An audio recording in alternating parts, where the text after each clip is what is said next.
Welcome to another episode of the Aligned Life, the Goddess Life, where we dive into living life fully aligned, mind, body, and spirit, at peace and unbothered.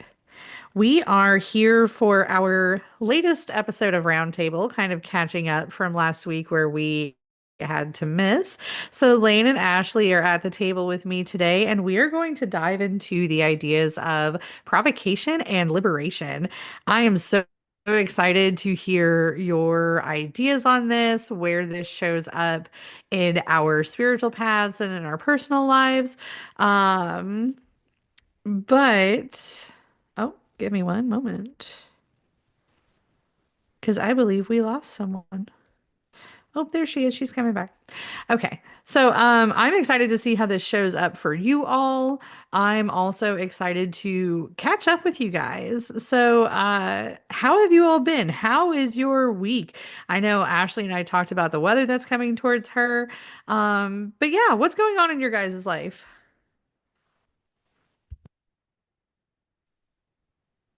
You go on, Elaine. You Oh, got okay. this. Sorry, my Zoom booted me off just now. I just had to rejoin, so I wasn't sure. I'm glad to be back though. I'm glad to be here.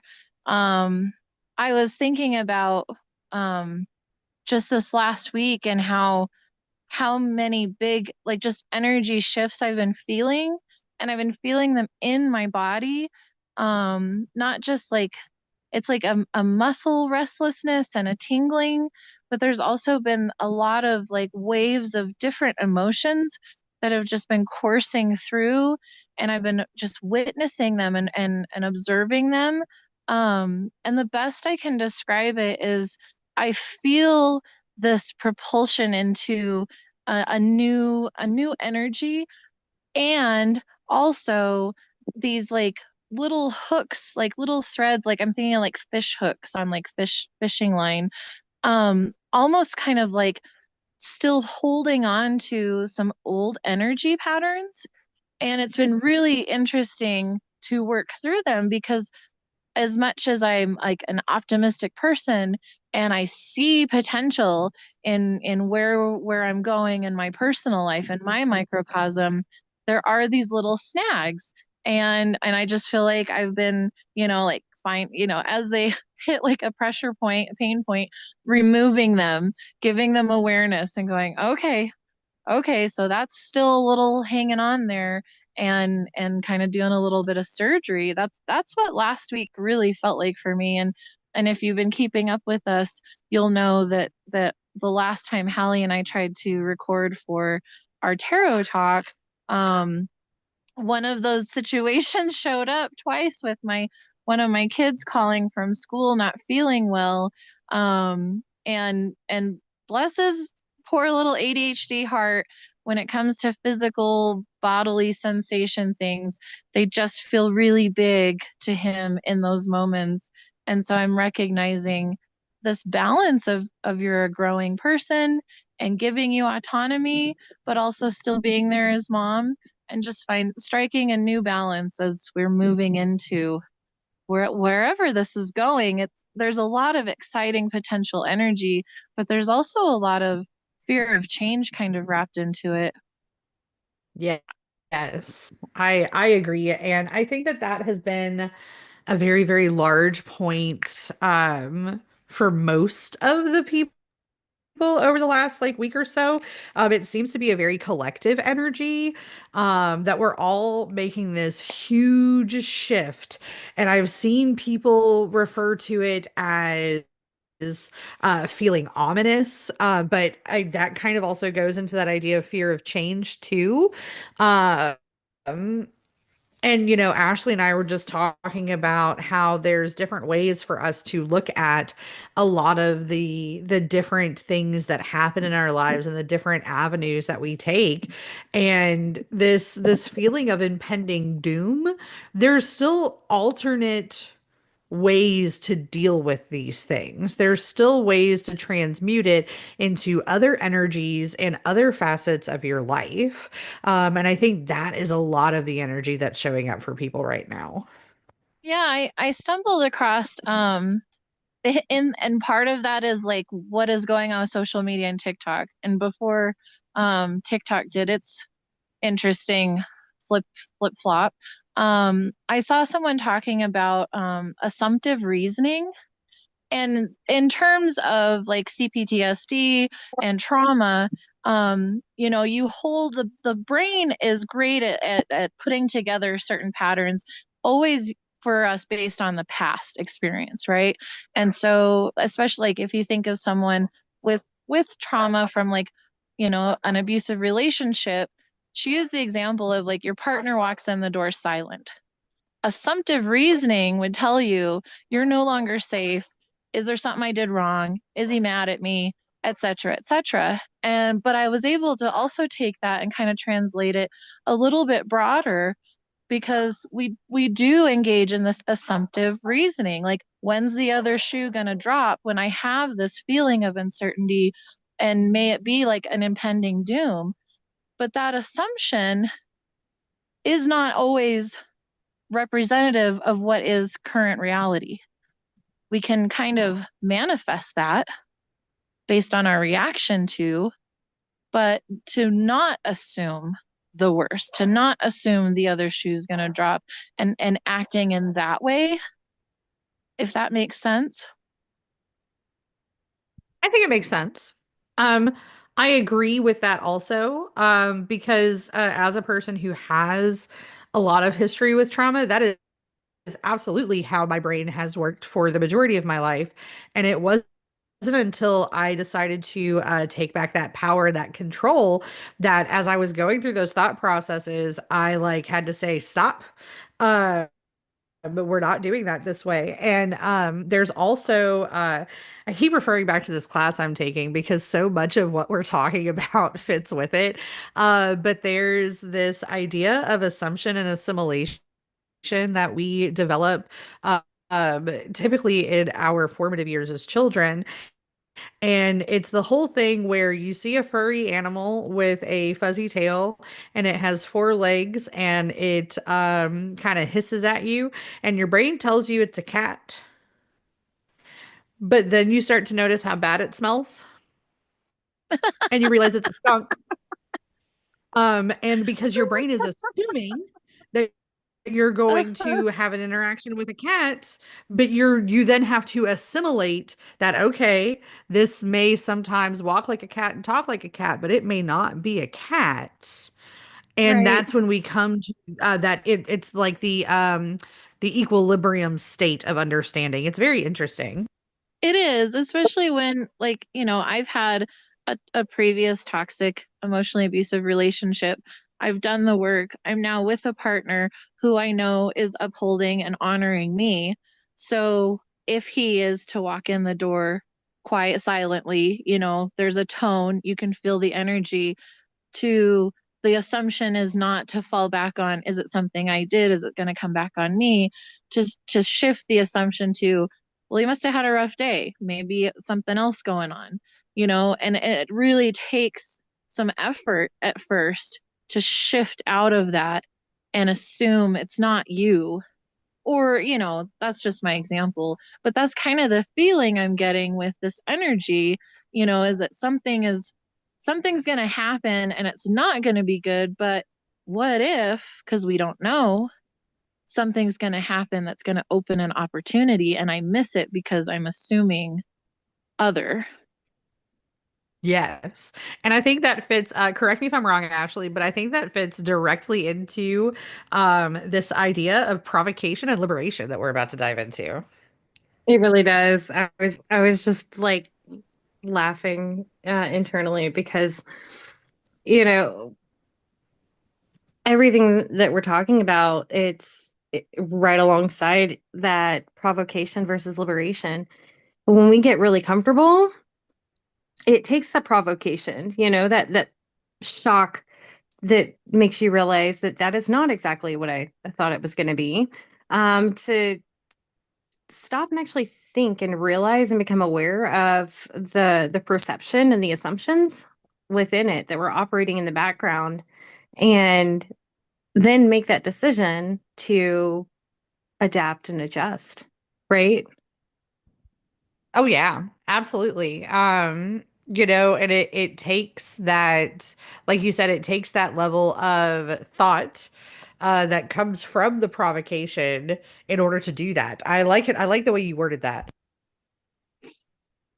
So I'm in sensation and perception psychology right now, and there was this quote. I wish I could find it. I might not get it exact, but essentially it reconfirms that, your knowledge of past experiences is the filters that your brain processes through, that creates perception.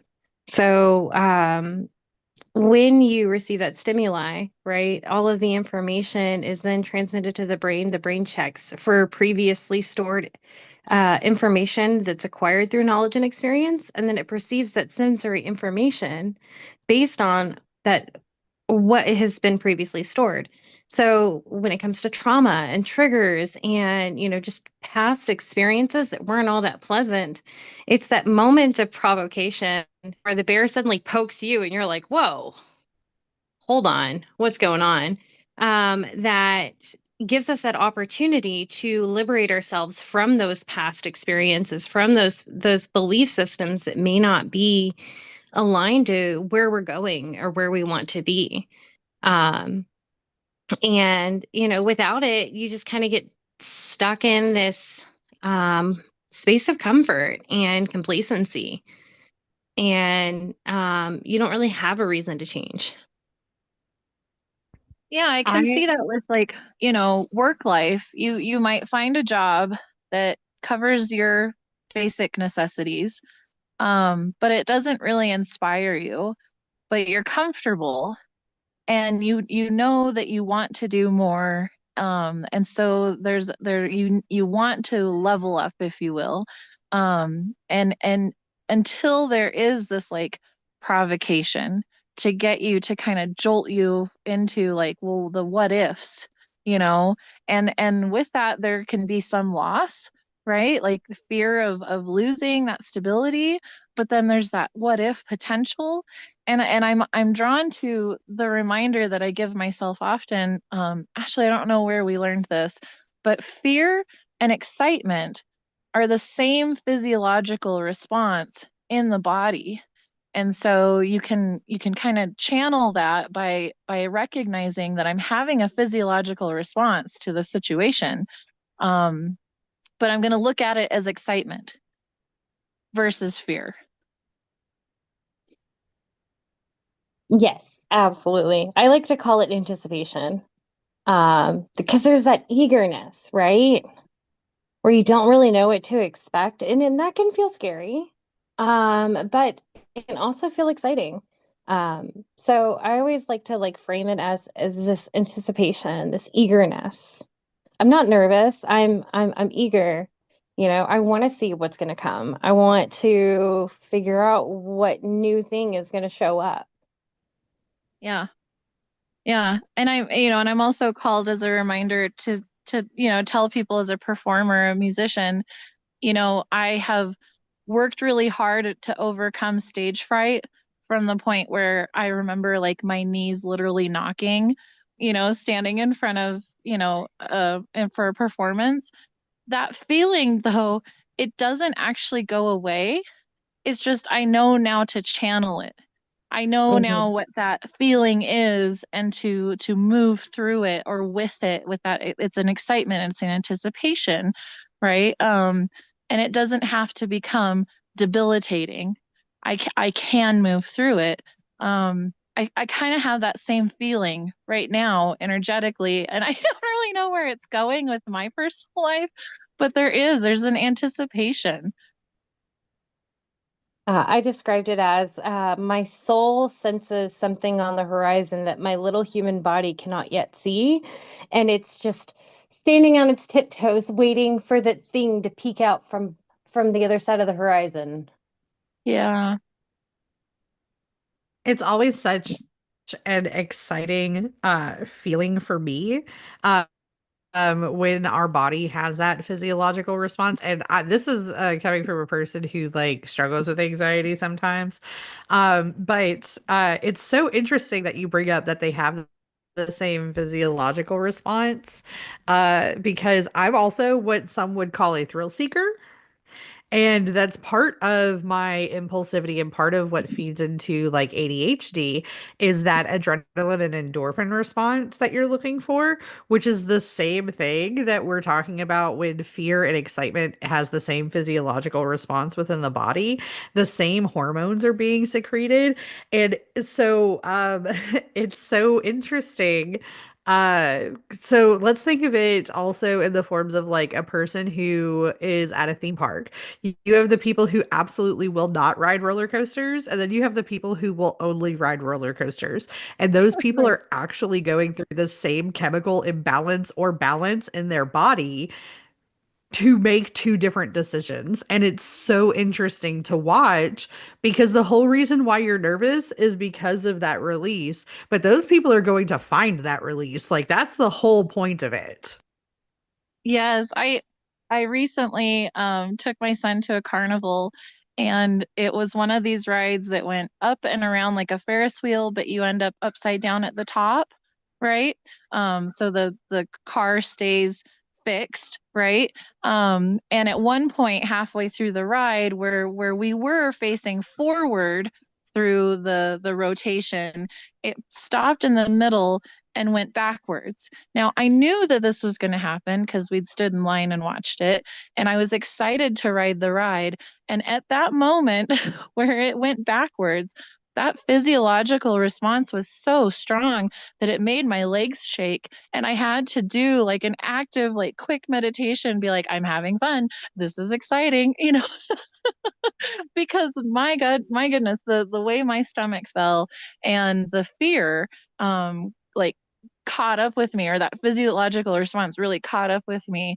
It was a really fun in time experience to shift that, you know? Oh yeah, it's so interesting. My kid, we took them up to Kentucky Kingdom, and my kid rode the same ride. It's so interesting because we had the same experience, but I hadn't been on that ride in years, and I remembered being a teenager. I loved that ride, and being an adult, I was like, I hate this. Yep. So I'm interested to look into how this shows up as so much of that liberation. Like, what does that end up leading us to after we address this response in our bodies from being provoked? Well, like you were talking about dialectical thinking. Did I pronounce that Yes, right? you Okay. did. The root word reminds me of dialect. So I want to say that instead. That's where it comes from, though. I, It has that root idea. yeah, I figured, but like every time I have to stop and consciously think about it. I'm like, it's dialectical. It is a weird word. But yeah, so where was I going before I got thrown off? Okay, so the provocation puts you into that opportunity of looking at and examining and observing those thoughts, right? And from there, you are then put at choice. That's where your power comes from, right? You have the choice to update and adjust your behavior or to fall back into what's known and quote unquote comfortable. But, same does not always equal safe, as I like to say. So, with that in mind, it's this ability to liberate yourself from these past constraints, these past limitations, these past limiting belief systems, right? And make a new choice and create a new experience. Hmm. I Yes. like that. Yes. And there's a little crunchy moment there, where you have this imposter syndrome, kick in, and then there's a place there to remind yourself, if I am liberating myself through choice into stepping into something new or bigger or more responsibility than I've had before, but opens up opportunity. You're right. You've never done it before. And so there's a part of you that's like, I've never done this before. But then as you make those choices and you're actively choosing, no, I can do this. It wouldn't be in front of me. It wouldn't have been presented as an opportunity or a potential if I'm not capable. The thought wouldn't have come to me if I didn't have the wherewithal. And moving through that empowered, um, you that's where you step into a new level. You level up, if you will, through that moment of insecurity. Well, I mean, I'm I'm here for that. I feel that too. I'm gonna keep saying it over and over and over again, and maybe you'll get tired of it. I don't know. Maybe it's the provocation that you need. But the ego, that whole imposter syndrome is just the ego's growing pains. It's just the rubber band of the comfort zone stretching out. Oh, yes, Right? absolutely. Um, so I mean, it's not a bad thing. I don't know. Maybe it's because my belief system says I love change. My belief system says I welcome change. Now, granted, a bit too much to the point where I will change just for the sake of changing, even if something was working for me. And then I struggle with the consistency because the only consistent thing in my life is change. I But think that, oh, I'm sorry. go ahead. Oh, well, I was just going to say, I think that oftentimes imposter syndrome comes in so strong for people. Um, I actually didn't start understanding what imposter syndrome was until kind of recently. I was always very gung ho and very understanding that like I walked the walk, I talked the talk, I did the do. Like that was like what I did for absolutely everything in my life. And then when I started understanding, and this is, uh, I think I'm saying this because I want people to understand that provocation looks very different in some instances because being a thrill seeker and being a person who always like lived on the verge of impulse and like I did all of the things you should do and all of the things you should not do as a human being. And am still only 35. And I have done all of those things, and I'm now at the point where like I've started introducing discipline to my life over the last like 7 years have been my years of like discipline and honing in and understanding that, that is not always the answer and that is not always the way that we need to move through life. And so provocation can look very different in lots of different angles, and you are going to come across these uncomfortable states where you're going to feel like you have this imposter syndrome where you are experiencing anxiety, you're having these moments of doubts and these questions. And you're moving through something that is difficult for you to understand, and it is growth, it is change, it is you making these motions to solidify this change that you're doing, even if before you may have been wild and free and following a path that had all kinds of risk. That does not mean that when you settle down and start a path of discipline, you're not going to come across them. Right. I've experienced two different forms of this. One is like where, okay, I'm going to show up, I'm going to be seen, but I have doubt that, do I know what I'm talking about? Do people even want to hear it? And just kind of pushing through that fear factor into, this is what I feel called to do.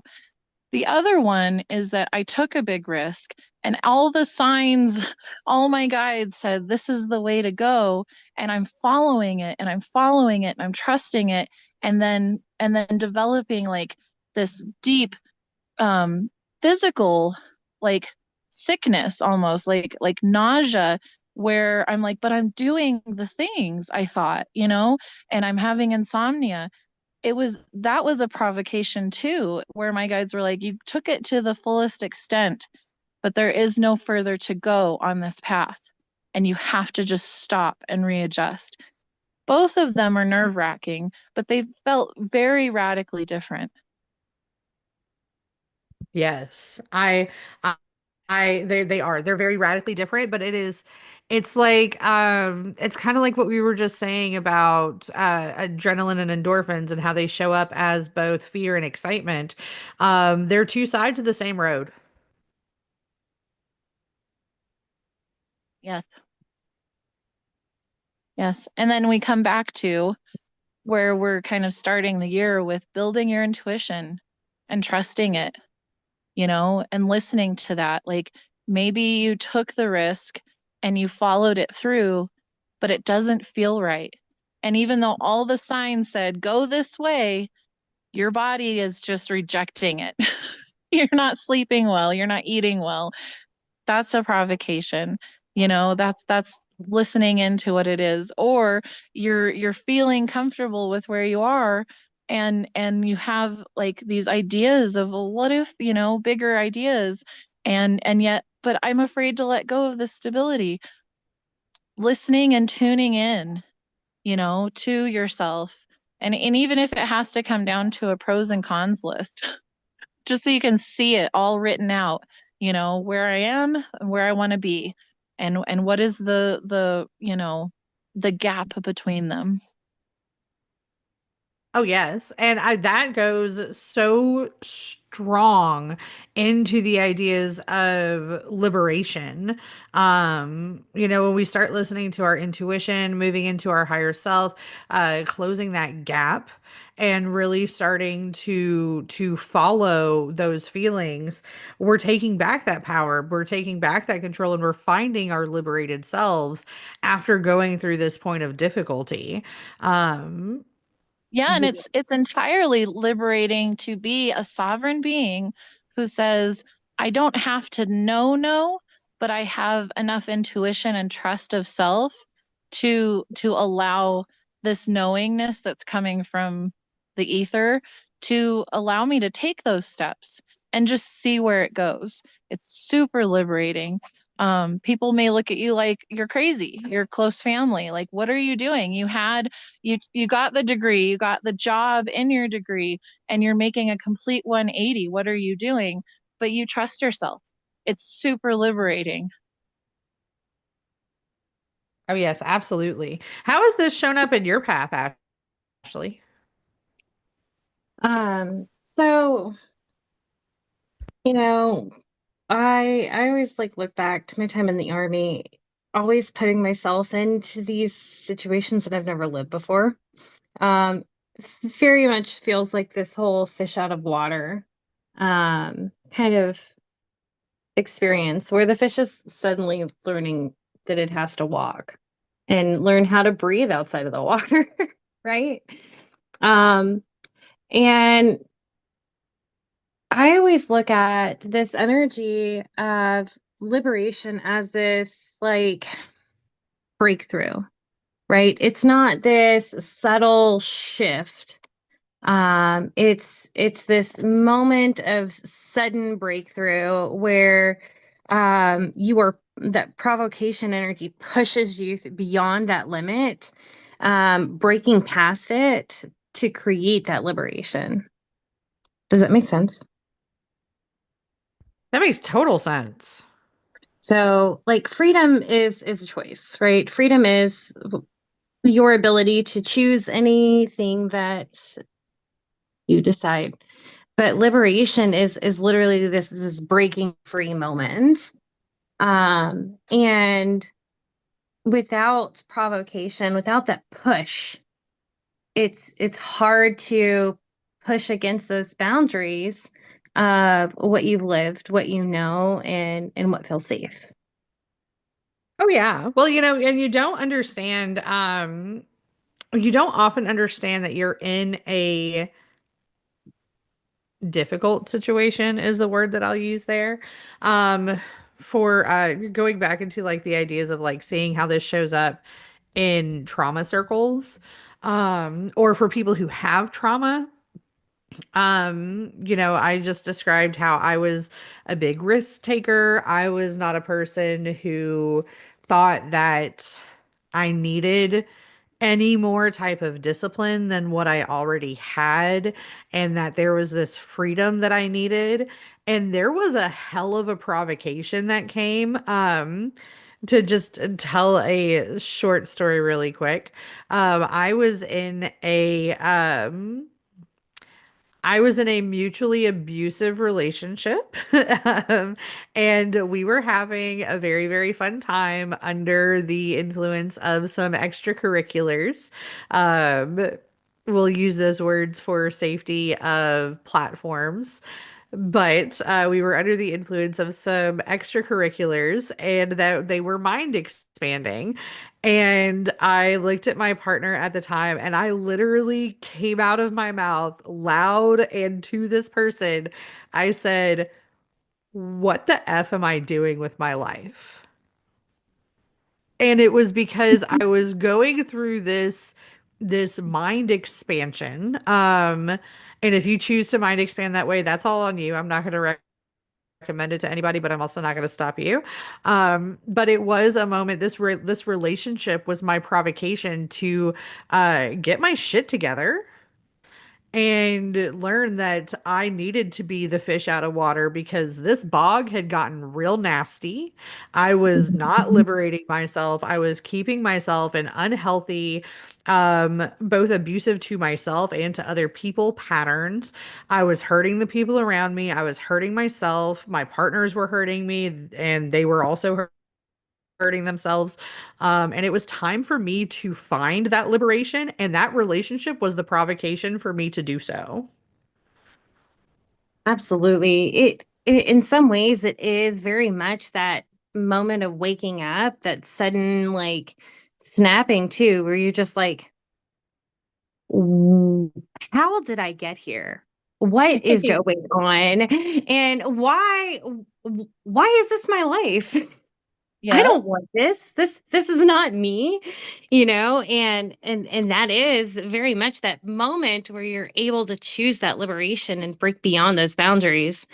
I always tell people, no matter how much you try, you cannot once you've seen it, you can't unsee it. Yes.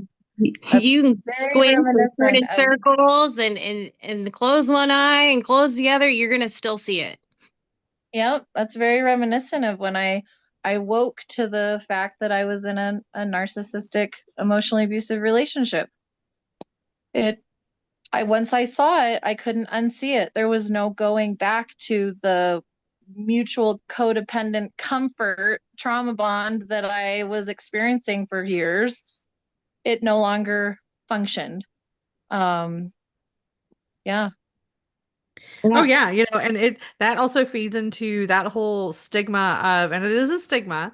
Um, and I want to say this, I'm with as much sensitivity as I possibly can, and I also want to let everyone out there know I have been this person in this situation, and as Layne just expressed, she has been this person in this situation. You don't leave until you make the choice to leave. Yes. Yes.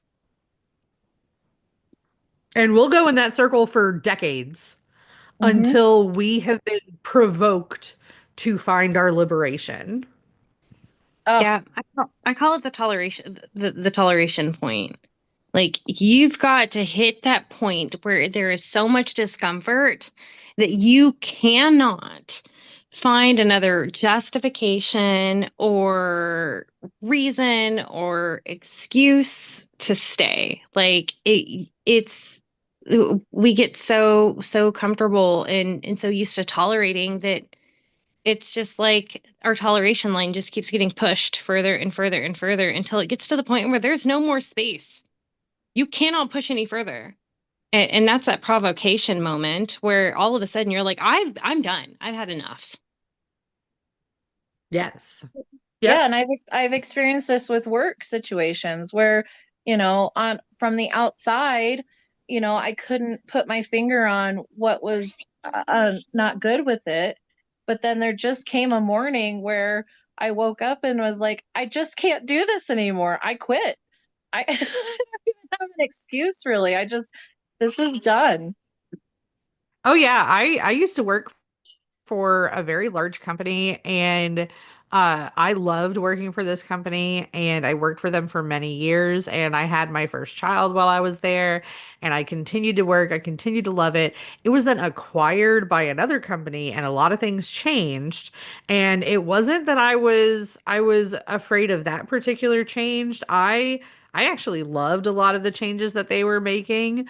Um, but it was no longer for me, and it was taking so much out of my family, and I had just had a second child, and after having that second child and realizing that I had no time to be a mom, no time to have a family, and I was struggling in that same abusive relationship already, I just walked out one day and I never went back. And I don't really ever suggest anybody leave their jobs like that, but it was that similar experience of this is absolutely 100% no longer for me and I need a change.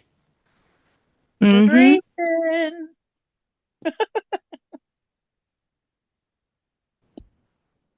Oh yeah. And it's a thing. And we get caught up in these ideas of good and bad, and we lose sight that sometimes those provocations are, I really hate this term, but bear with me, they're a blessing in disguise. I somehow knew you were going to say that when you said you hate this term. Mm-hmm. I mean, we use blessing in disguise to tolerate a whole lot, okay? So We do. Yes, we do. but it We works do. both ways. Works both ways, friends. Yes, it does. Yes, it does. And I also want to remind people that in your liberation, um, you can give yourself blessings. You are able to finally look at yourself and say, hey, you don't deserve that anymore. You deserve this. This is what things should look Mm. like. Um, on the this Saturday, I'm actually doing a New Year manifestation workshop. And that's part of the whole idea of that. I've been noticing so many people this year making vision boards. They just keep getting bigger every year. And I kind of have always, and you're welcome, all of you, to judge me for this. I've always kind of like balked at vision boards, but I've realized that it's not because I don't like vision boards. It's because I don't like that people don't know how to actually make them. Does that make sense? Have you all seen some of the ones that people will make? I guess I haven't. I mean, I intuitively, when we started the podcast, sat down and drew kind of a vision board. Do you guys remember? I drew like 5 circles with pictures in them of just different areas of my life fully developed. Like our podcast and some other projects that I'm working on in life, and just what they could look like, you know, as a finished product, if you will, or a not a I finished love product. that vision board though. I loved that idea and how you went about it. But so many people are just sticking things on a board of what they like and want for them to show up for their life, but with no pattern of where it is going to show up for them. It's the No pattern. Y2K collage. What? It's the Y2K collage. That's what you're describing. That's exactly what it is that I've been seeing, and it's driving me a little crazy, friends. And Um, that's, I was listening, I'm listening, I'm like, oh, I remember doing this. I'm gonna send you Uh, guys a picture um of those one that are I more saw the like a other mood day. board. I used to do collage when I was a teenager, cut things out of magazines, but they like had Mhm. a theme of mood or color or style, and it was more of an artistic endeavor. Oh yeah, and these are absolutely mood boards that I have been seeing. And it's a whole thing. But in this class on Saturday, in this workshop, we'll be creating vision boards about liberation and how we're using that liberation to manifest for our year. So instead of just creating a mood board, Um, we're gonna actually create that. And it's so interesting because when we finally get into that liberation and we can see what we're deserving of, we can see what goals truly look like. Because I will tell you, I thought I had goals and I did not even know what goals were during that crazy time of my life. And so yeah, so it's very very interesting how much more organized and understanding liberation is after you become provoked to make it happen. Oh, yes. Well said.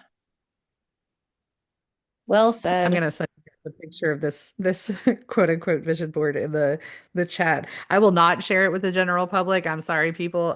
Only because I know the person who made this one, so I'm gonna not. But it is definitely a mood board. Oh, I mean, It's wonderful. it's filled with very like motivational kind of, you know, terms. Yeah. Yes. But it has Mhm. no forward motion. And for me, vision boards, you're looking into a vision. You have a goal, you have an endeavor that you want to go upon, or you have something at the end that you want to achieve. And so your vision board, like what you did, you broke it up into different categories and you were like, this is what I want it to look like here and over here. And I want them to all work cohesively together. Yes. And it had so much more structure. And I feel like when we finally hit our liberation, we're able to do that with our lives. I'll drop mine in the chat if you want to share it after with everyone. Oh, yes, please. Yes, please. We are coming up close to our hour mark. How else can people learn to live with being provoked?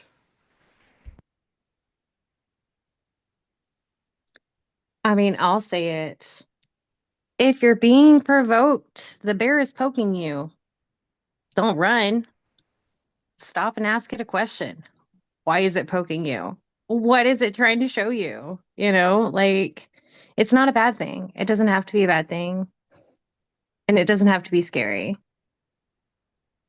I like that. I like asking the bear why it's poking you. What is it that you need to know in this situation? Oftentimes, there's a little bit of knowledge you can pick up from it. Mm-hmm. Yeah, I'm kind of at the point now where when I feel a provocation coming, I immediately kind of do turn to that excitement, anticipation, like, ooh, like opening up to curiosity, like what is this opening up for me? What is this going, where can this go? And allowing excitement of new, that childlike space of like, well, I've never done this before. I'm gonna check it out. You know, it's not gonna it's not going to hurt me because I trust myself that as I explore it and I get the new information, I can make choices, right? And at any point I can say, nope, this isn't quite for me. Or if it is, curious, leaning into it. Well, let's see where it goes. You can change your mind. You can change your mind. Yeah. Oh I yeah, say at any it time. many times. Like sometimes we just need that reminder. You can change your mind, especially women, because we are always like in society, like told that it's terrible that we change our minds all the time and it's supposed to be like this negative thing. No, you get to try it on.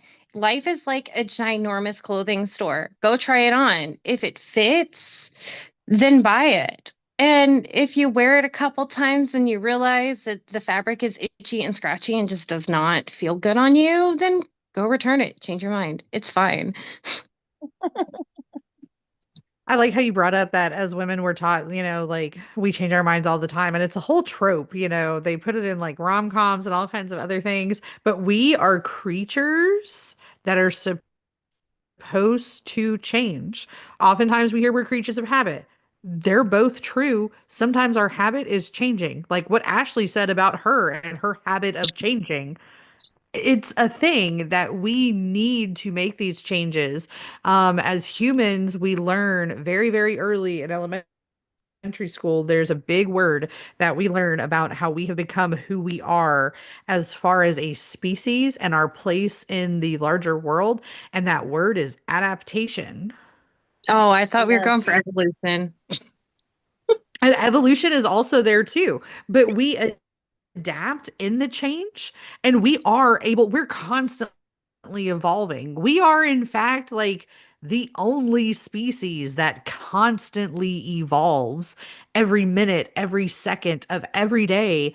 Our molecular structure, our thought processes, it is all constantly changing and getting so much larger. I implore you to look at the way that technology has changed over just the last 40 years. When I was a kid, and I know I'm aging myself with this. I said my age earlier, but I'm gonna age myself with this. When I was a kid, we didn't have computers in the home.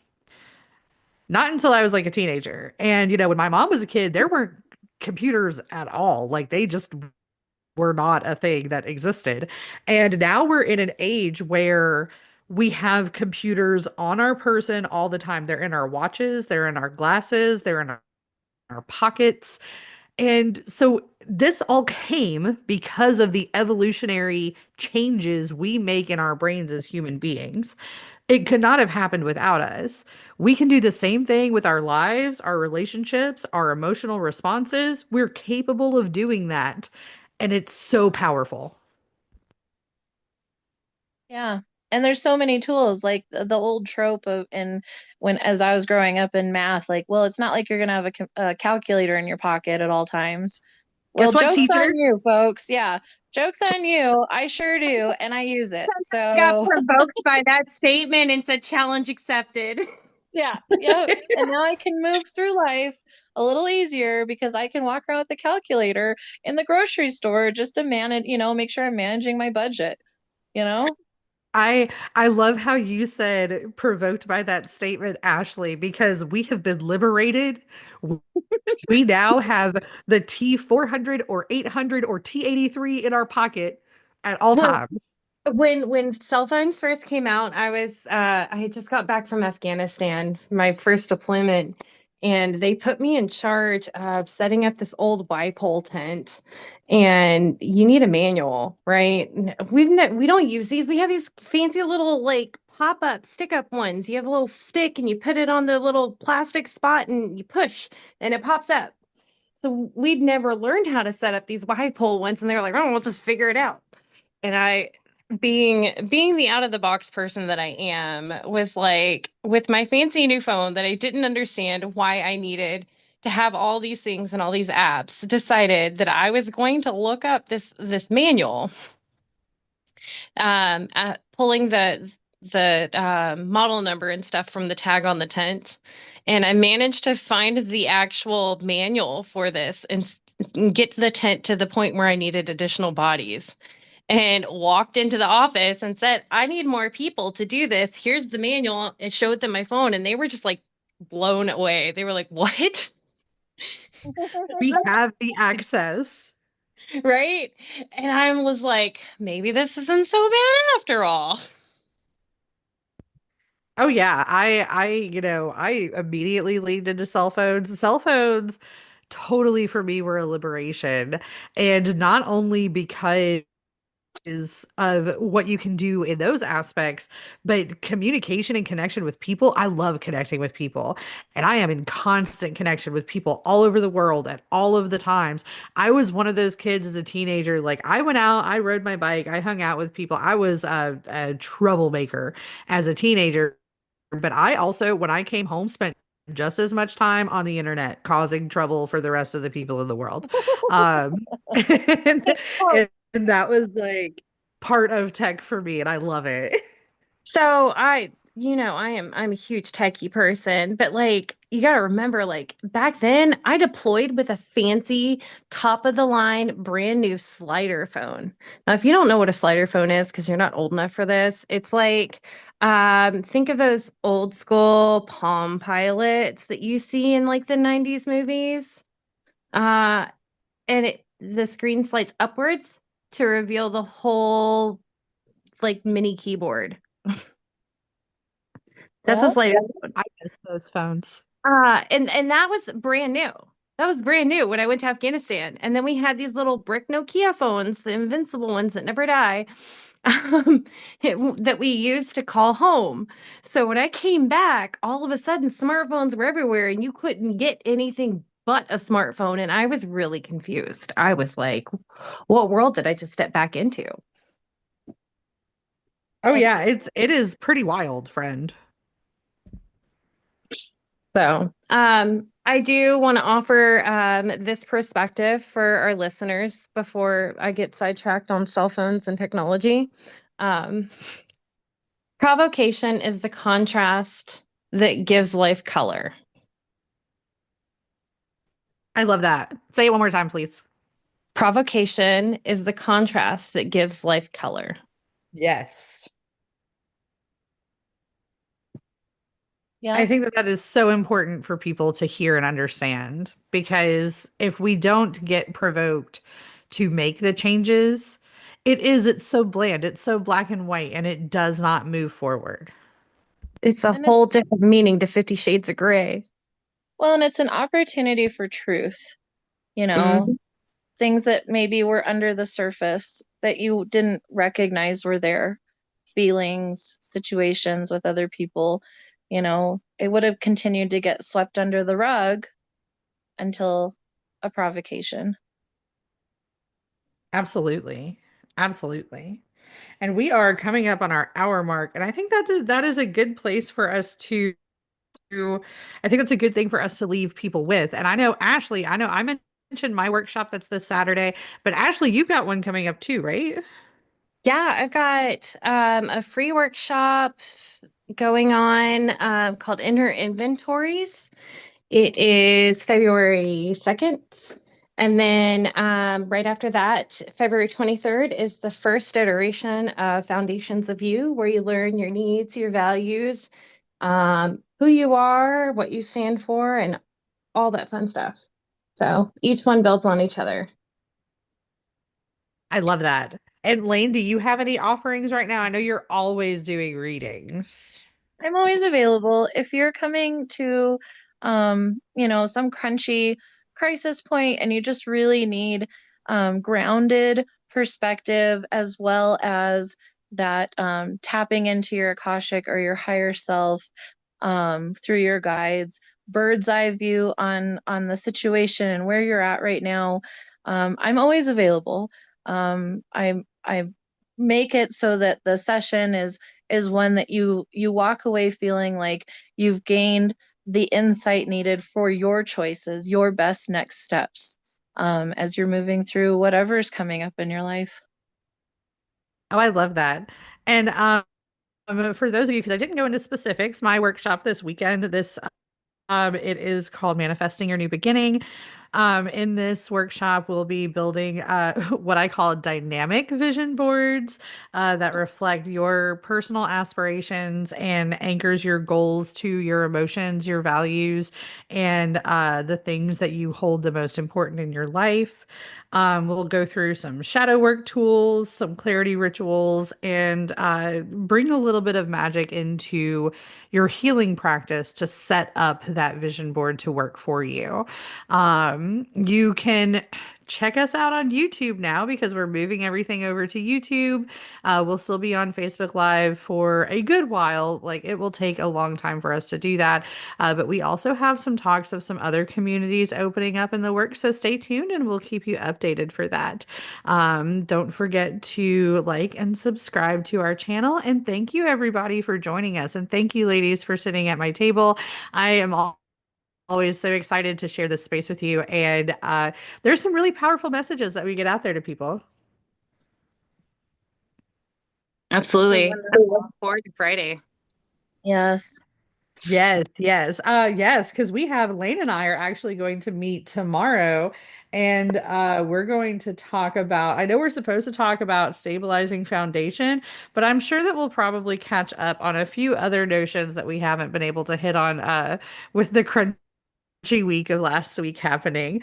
And then Friday we will hit another trauma talk, which we will look at withholding and the sixth chakra, so that third eye chakra. And then on Roundtable, we're going to talk about restraint versus stillness, which is exciting. And I will see you ladies next week. Thank you for joining me.